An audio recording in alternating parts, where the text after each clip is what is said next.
రేపే శ్రావణ శుక్రవారం, అలానే వరలక్ష్మి వ్రతం కూడా.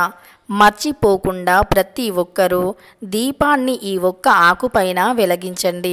అంతే, ఇక మీ ఇంట్లోకి లక్ష్మీదేవి తప్పకుండా వచ్చి ఆనంద తాండవం చేస్తూ స్థిర నివాసం చేస్తుంది. అంటే రేపు పరమ పవిత్రమైనటువంటి రోజు, వరలక్ష్మి వ్రతం. కాబట్టి రేపు ఎవరైతే ఈ ఒక్క ఆకుపైన దీపాన్ని వెలిగిస్తారో అలాంటి వారి దశ అనేది మారిపోతుంది, దరిద్రం అనేది తొలగిపోతుంది. కాబట్టి మర్చిపోకుండా మీ దీపం కింద ఈ ఒక్క ఆకుని తప్పకుండా పెట్టండి. రేపు వరలక్ష్మి వ్రతం పరమ పవిత్రమైనటువంటి రోజు. ఈ వ్రతం రోజున అమ్మవారిని భక్తి శ్రద్ధలతో తప్పకుండా పూజిస్తూ ఉంటాము. అమ్మవారికి పూజలో ఉండవలసిన వస్తువుల్లో ముఖ్యమైనవి తమలపాకులు, వక్కలు, ఉచ్చడి పండు అంటే డ్రై ఖర్జూరా, దానినే ఉచ్చడి పండు అంటారు. అలానే స్వచ్ఛమైన సువాసన భరితమైన పరిమళమైన పుష్పాలు, అలానే అక్షంతలు తప్పకుండా ఉండాలి. అలానే పసుపు, కుంకుమ, తోరణం, పాయస పరమాన్నాలు అంటే మీ ఇష్టమైనటువంటి ప్రసాదాలు పెట్టుకోవచ్చు. అవి ఎన్ని రకాలైనా పెట్టుకోవచ్చు, అంటే 3 రకాలు, 5 రకాలు, ఇలా మీకు ఎన్ని చేయాలి అనిపిస్తే, ఎన్ని చేసే ఓపిక ఉంటే అన్ని రకాల ప్రసాదాలను అమ్మవారికి నైవేద్యంగా నివేదించవచ్చు. ఈ వరలక్ష్మి వ్రతం రోజున ఆడవారు ఎరుపు రంగు చీర లేదా ఆకుపచ్చ రంగు చీరను కట్టుకోవాలి. చేతికి నిత్య జీవితంలో ప్రతి ఒక్కరికి ఏదో ఒక రకమైనటువంటి కష్టం అనేది ఎదురవుతూ ఉంటుంది. అలాంటి కష్టాలు తొలగిపోవటానికి మనం జ్యోతిష్య శాస్త్రాన్ని ఎంతగానో నమ్ముతూ ఉంటాము. అయితే మనలో చాలామంది అనేక రకాల కష్టాలతో బాధపడేవారు ఉంటారు. అలానే నాకు తెలిసిన ఒక ఫ్రెండ్ కూడా చాలా రకాల సమస్యలతో బాధపడుతూ ఉండింది. ఆమె అనుకోకుండా ఒకరోజు నాకు కలిసి తనకి ఉన్న సమస్యలు అన్నీ కూడా నాతో స్పష్టంగా వివరించింది. అప్పుడు వెంటనే నాకు తెలిసిన ఒక గురువుగారి గురించి ఆమెతో చెప్పాను. గురువుగారిని ఒక్కసారి కన్సల్ట్ అవ్వమని చెప్పాను. అప్పుడు వెంటనే ఆమె గురువుగారిని ఒకసారి కన్సల్ట్ అయ్యి తనకి ఉన్న సమస్యలు అన్నీ కూడా చెప్పుకుంది. అప్పుడు ఆ గురువుగారు ఎప్పుడైతే తన పేరు మీద తనకి ఉండే సమస్యలు తొలగిపోవాలి అని పూజను ప్రారంభించారో అప్పుడు ఒక్కసారిగా నమ్మలేనంత విజయాన్ని తాను పొందింది అని నాతో కలిసినప్పుడు మళ్ళీ చెప్పింది. తన జీవితం ఇప్పుడు చాలా ఆనందంగా మారింది అని స్పష్టంగా నాకు వివరించింది. అలానే మీలో కూడా ఎంతోమందికి ఎన్నో రకాల సమస్యలు ఉండి ఉంటాయి కదా. అలాంటి సమస్యలు అన్నీ కూడా తొలగిపోవాలి అంటే శ్రీ షిరిడి సాయిబాబా ఆశీస్సులతో జ్యోతిష్యం చెప్పబడును. గురూజీ శ్రీ సీతారామరాజు గారిని ఒక్కసారి కన్సల్ట్ అవ్వండి. మీకు ఎలాంటి సమస్యలు ఉన్నా అన్నీ కూడా ఖచ్చితంగా తొలగిపోతాయి. ఎక్కడెక్కడో జ్యోతిష్యం చెప్పించు నిరాశ చెంది ఉన్నారా? అయితే ఒక్కసారి మీరు గురువు గారిని కన్సల్ట్ అవ్వండి. మీ పేరు, ఫోటో, మీ ముఖం, చేయి, వయస్సు, గోత్రం వాట్సాప్ చేస్తే చాలు. ఫోన్ కాల్ ద్వారానే మీకు జ్యోతిష్యం చెప్పబడును. ప్రేమ, పెళ్లి, ఉద్యోగం, రాజకీయం, విదేశీ ప్రయాణం, ధనం నిలకడగా ఉండకపోవటం, భార్యాభర్తల మధ్య గొడవలు, ఆస్తి తగాదాలు, అప్పుల బాధలు, స్త్రీ పురుషుల ఎటువంటి గుప్త సమస్యలకైనా సరే చిటికలో పరిష్కారం చూపబడును. అయితే వారి సెల్ నంబర్ వచ్చి 9908224144. ఎలాంటి సమస్యలు ఉన్నా ఒక్కసారి గురువు గారిని సంప్రదించండి. మీ అన్ని సమస్యలు చిటికెలో తప్పకుండా పరిష్కరించుకోండి. తప్పకుండా మట్టి గాజులను మాత్రమే వేసుకోవాలి. ఈ యొక్క పవిత్రమైనటువంటి రోజున పూజకి కావలసిన సామాన్లలో కొబ్బరికాయ, కలశం అనేది అది ఖచ్చితంగా రాగి చెంబు అయి ఉండాలి. ఎందుకంటే శాస్త్రాల ప్రకారం రాగి కలశాన్ని ఉపయోగించాలి. ఏ పూజకి అయినా సరే ఖచ్చితంగా రాగి కలశాన్ని ఉపయోగిస్తేనే అమ్మవారి యొక్క అనుగ్రహం కలుగుతుంది అని పండితులు చెబుతున్నారు. కాబట్టి కలశాన్ని రాగిది మాత్రమే పెట్టాలి. రాగి కలశాన్ని శుభ్రంగా కడిగి పెట్టాలి. కొబ్బరికాయను మనం ఎప్పుడైతే కలశం పైన పెడతామో అప్పుడు కలశంలో తప్పకుండా నీరు, చిల్లర నాణాలు అంటే రూపాయి కాయిన్స్, పుష్పాలు, అక్షంతలు, పసుపు, కుంకుమ ఇవి వేసి ఆ తరువాత ఆ యొక్క చెంబు పైన అంటే ఇత్తడి లేదా రాగి చెంబుని మోస్ట్ అయితే శాస్త్రాల ప్రకారం రాగి చెంబుని ఉపయోగించాలి అని శాస్త్రం చెబుతుంది. కాబట్టి రాగి చెంబుని మీరు ప్రిపేర్ చేసుకోండి. రాగి చెంబులో కలశాన్ని పెట్టే ముందు ఆ వస్తువులను వేసి కలశాన్ని తయారు చేయాలి. కొబ్బరికాయకి పసుపు కుంకుమను పెట్టి తరువాత ఆ కొబ్బరికాయని కలశంలో అంటే రాగి చెంబు పైన పెట్టాలి. ఈ యొక్క కలశాన్ని ఒక ప్లేట్లో బియ్యం పోసి ఆ బియ్యం పైన కలశాన్ని పెట్టాలి. ఆ కొబ్బరికాయ పైన పసుపు రంగు గాజులను లేదా ఎరుపు రంగు గాజులను వేయాలి. మీ దగ్గర ఏవైనా నగలు బంగారువి ఉన్నా వేయవచ్చు. అలా వేసి అమ్మవారి యొక్క కలశాన్ని తయారు చేయాలి. కలశాన్ని తయారు చేసిన తర్వాత అమ్మవారి అంటే కలశానికి కొంతమంది అమ్మవారి ఫోటోని కడుతూ ఉంటారు. అలా కట్టుకున్నా పర్వాలేదు, కట్టుకోకపోయినా పర్వాలేదు, ఎలాంటి దోషం పాపం లేదు. మీ స్తోమతను బట్టి మీరు అలంకరించుకోవచ్చు. ఇలా అమ్మవారి కలశాన్ని తయారు చేసి అమ్మవారికి ఇష్టమైన నైవేద్యాలను శుచిగా శుభ్రంగా తయారు చేసి అమ్మవారికి తప్పకుండా పూజలో ఉండే వస్తువులను అమర్చాలి. అమ్మవారికి గవ్వలు, గోమతి చక్రాలు, తామర గింజలు అంటే చాలా ఇష్టం. అలానే ఒక్క తామర పువ్వునైనా ఈ వరలక్ష్మి వ్రతం రోజున అమ్మవారికి తప్పకుండా పెట్టాలి.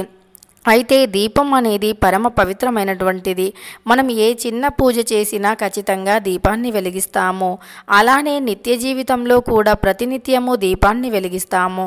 ఎవరైతే ఇలా తూచి తప్పకుండా ప్రతినిత్యము అంటే కొన్ని కారణాల వల్ల తప్ప మిగతా అన్ని రోజులు కూడా దీపాన్ని తప్పకుండా వెలిగిస్తారో అలాంటి వారి ఇంట్లో ఆర్థిక కష్టాలు ఉండవు అని, ధనధాన్యాలకి లోటు ఉండదు అని పండితులు వివరిస్తున్నారు. అలాంటి శుభప్రదమైన ఈ దీపాన్ని ఏ విధంగా వెలిగించినా అన్ని రకాల సమస్యలు తొలగిపోతాయి. అందులో రేపు పరమ పవిత్రమైనటువంటి శ్రావణ శుక్రవారం, అలానే వరలక్ష్మి వ్రతం కూడా. ఈ రోజున చేసే ప్రతి పూజ ఎంతో మంచి ఫలితాన్ని ఇస్తుంది.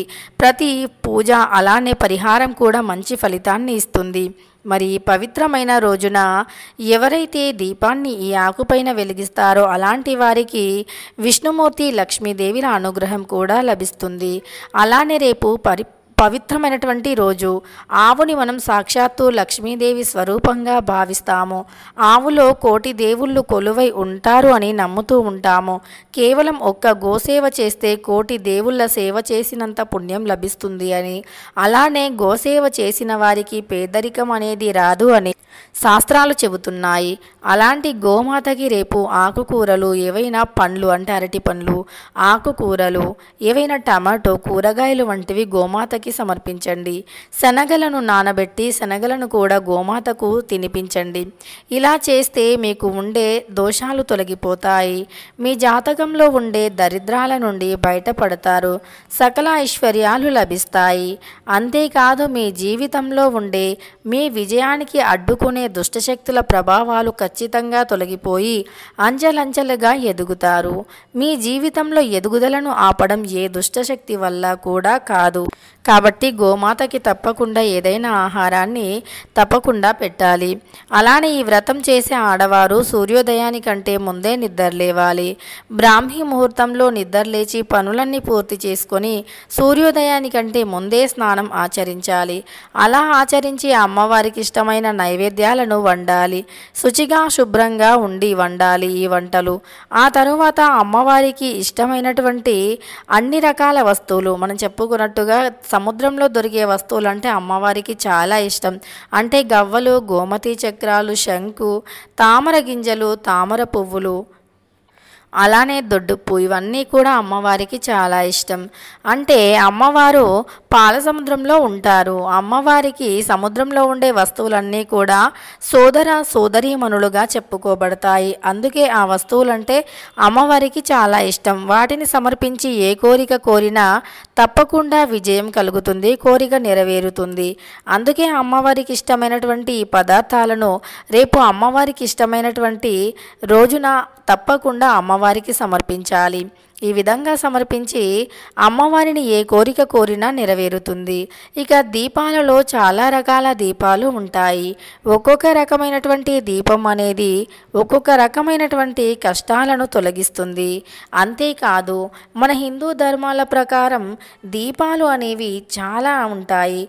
అంటే రాగి ఆకు దీపం, తమలపాకు దీపం, అలానే జిల్లేడు ఆకు దీపం, కందిపప్పు దీపం, ఉప్పు దీపం, ఇలా చాలా రకాల దీపాలు ఉంటాయి. ఈ అన్ని దీపాల్లోకెల్లా ఉత్తమమైనటువంటి దీపం.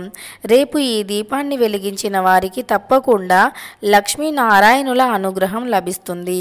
అలానే ఈ పవిత్రమైన రోజున ఎవరైతే వేప చెట్టుని తాకుతారో లేదా జమ్మి చెట్టుని తాకుతారో అలాంటి వారికి ఎన్ని రకాల దరిద్రాలు ఉన్నా తొలగిపోతాయి, ఎన్ని దోషాలు అయినా తొలగిపోతాయి. దరిద్ర పాపాల నుండి తప్పకుండా విముక్తిని పొందుతారు. కాబట్టి రేపు జమ్మి చెట్టునైనా లేదా వేప చెట్టునైనా తాకి లక్ష్మీనారాయణులను తలుచుకోవాలి. లేదా రాగి చెట్టుని తాకినా సరే లక్ష్మీనారాయణులను తలుచుకుంటే రాగి చెట్టుని తాకిన వారి అనుగ్రహం తప్పక లభిస్తుంది. సకల దేవతల యొక్క అనుగ్రహం తప్పకుండా లభిస్తుంది.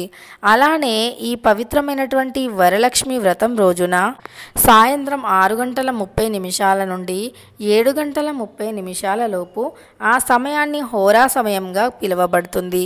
ఆ హోరా సమయంలో వెలిగించే దీపానికి చాలా ప్రాముఖ్యత ఉంటుంది. ఆ సమయంలో తదాస్తు దేవతలు తదాస్తు అని దీవిస్తారు అని, లక్ష్మీదేవికి రాత్రి సమయంలో చేసే పూజలు అంటేనే చాలా ఇష్టం అని శాస్త్రాలు చెబుతున్నాయి.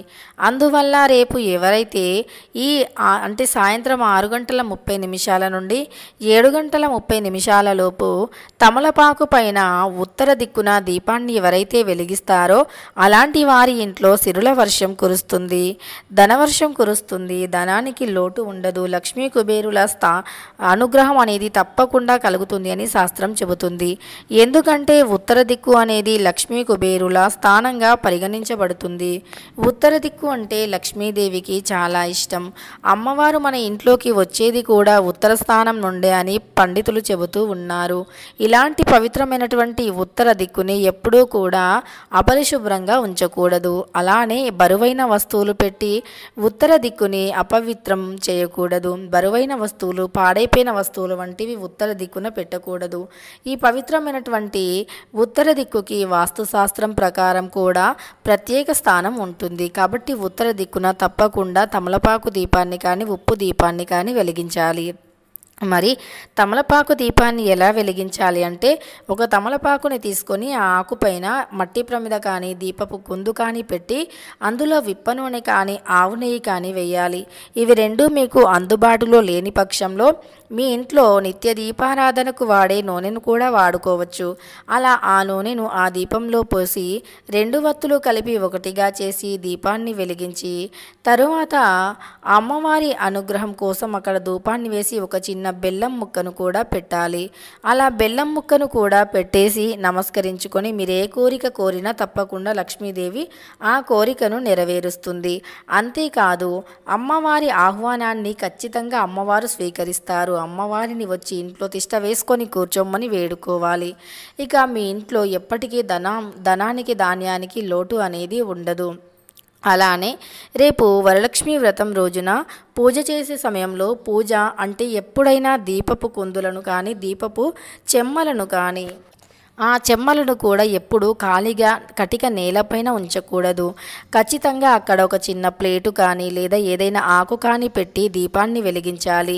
దీపం కింద ఏదైనా ప్లేటు కానీ ఏదైనా ఆకు కానీ లేకుండా వెలిగించే దీపం అనేది అది అపరిశుభ్రమైనటువంటిదిగా, అమంగళకరమైన దీపంగా పరిగణించబడుతుంది. దీపాన్ని ఎప్పుడూ కూడా ఒకే వత్తి వేసి వెలిగించటం కానీ లేదా అపరిశుభ్రమైన కుందులలో వెలిగించటం కానీ లేదా దీపాన్ని కటిక నేలపై పెట్టి వెలిగించటం కానీ చేయకూడదు. అలా చేసే దీపాలను అమంగళకరమైన దీపంగా పరిగణించబడుతుంది. ఎప్పుడైనా దీపంలో 2 వత్తులు వేసి వెలిగించాలి. అలానే దీపం కింద ఏదైనా ఖచ్చితంగా ఒక ఆకుని పెట్టుకొని లేదా ఏదైనా చిన్న ప్లేట్ని పెట్టి అప్పుడు దీపపు కుందును కానీ లేదా మట్టి ప్రమిదను కానీ పెట్టి దీపాన్ని వెలిగించాలి. అలానే రేపు మీరు దీపపు కుందు కింద ఏ ఆకు పెట్టినా ఖచ్చితంగా అక్కడ ఒక తులసి ఆకుని మాత్రం పెట్టాలి. అంటే తమలపాకు పైన పెట్టారు అనుకోండి, ఆ తమలపాకు పైన ఒక చిన్న తులసి ఆకుని పెట్టి ఆ తర్వాత దీపాన్ని పెట్టి వెలిగించండి. తులసి అంటే విష్ణుమూర్తికి చాలా ఇష్టం. తులసి చెట్టు దగ్గర విష్ణుమూర్తి కొలువై ఉంటారు అని నమ్ముతూ ఉంటాము. కాబట్టి తులసి ఆకు కానీ రాగి ఆకు కానీ, రాగి కూడా విష్ణుమూర్తి స్వరూపమే. రాగి చెట్టు విష్ణుమూర్తి యొక్క స్వరూపం కాబట్టి రాగి ఆకునైనా పెట్టి దీపాన్ని వెలిగించవచ్చు. రాగి ఆకుని కానీ లేదా తులసి ఆకుని కానీ పెట్టి దీపాన్ని వెలిగించి అమ్మవారి అనుగ్రహాన్ని పొందవచ్చు. ఈ విధంగా రేపు దీపాన్ని విప్ప నూనె లేదా ఆవు నెయ్యి ఉంటే శ్రేష్టం. ఒకవేళ విప్ప నూనె ఆవు నెయ్యి రెండూ మీకు అందుబాటులో లేకపోతే నిత్య దీపారాధనకు వాడే నూనెను కూడా వాడుకోవచ్చు. ఇలా ఈ ఆకులపైన రేపు ప్రత్యేకంగా దీపాన్ని వెలిగిస్తే ఖచ్చితంగా మీ దరిద్రాలన్నీ తొలగిపోతాయి. లక్ష్మీదేవి అనుగ్రహం తప్పకుండా కలుగుతుంది. తెలుసుకున్నారు కదా, ఎంతో పవిత్రమైనటువంటి శ్రావణ మాసంలో వరలక్ష్మి వ్రతం రోజున ఏ ఆకుపైన దీపాన్ని వెలిగించాలి అని. వీడియో నచ్చితే లైక్ చేయడం మర్చిపోకండి. ఇలాంటి ఎన్నో వీడియోస్ కోసం ఛానల్ని తప్పకుండా సబ్స్క్రైబ్ చేసుకోండి.